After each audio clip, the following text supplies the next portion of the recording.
अस्सलामुअलैकुम वरहमतुल्लाहि वबरकातुहू। कुरान की आयत सूरह कहफ की शुरू की 10 आयत दज्जाल के फितने से बचाती है। ये हदीस शरीफ में आया है। मैं आपको उसका तर्जुमा पढ़ के बताती हूँ शुरू की 10 आयत का। बिस्मिल्लाहिर्रहमानिर्रहीम। सब तारीफ़ अल्लाह ही को है जिसने अपने बंदे मोहम्मद सल्लल्लाहु अलैहि वसल्लम पर यह किताब नाजिल की और इसमें किसी तरह की कुजी या शक ना रखी, बल्कि सीधी और सलीस उतारी ताकि लोगों को अजाब सख्त से जो उसकी तरफ से आने वाला है डराए, और मोमिनों को जो नेक अमल करते हैं खुशखबरी सुनाए कि उनके लिए उनके कामों का नेक बदला यानी बहशत है जिसमें वो अबदुल अबाद रहेंगे यानी हमेशा रहेंगे।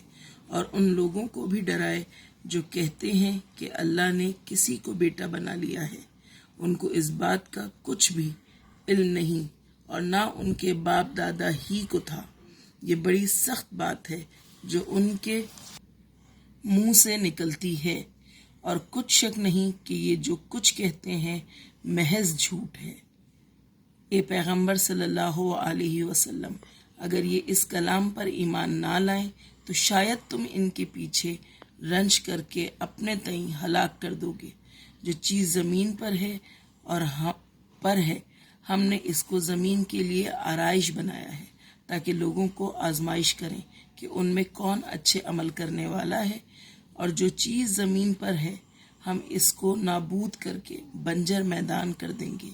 क्या तुम ख्याल करते हो कि गार और लोह वाले हमारी निशानियों में से अजीब थे? जब वो जवान गार में जा रहे तो कहने लगे कि ए हमारे परवरदिगार, हम पर अपने हाथ से रहमत नाजिल फरमा और हमारे काम में दुरुस्तगी के सामान मुहैया कर। तो हमने गार में कई साल तक उनके कानों पर नींद का पर्दा डाले रखा यानी उनको सुलाए रखा।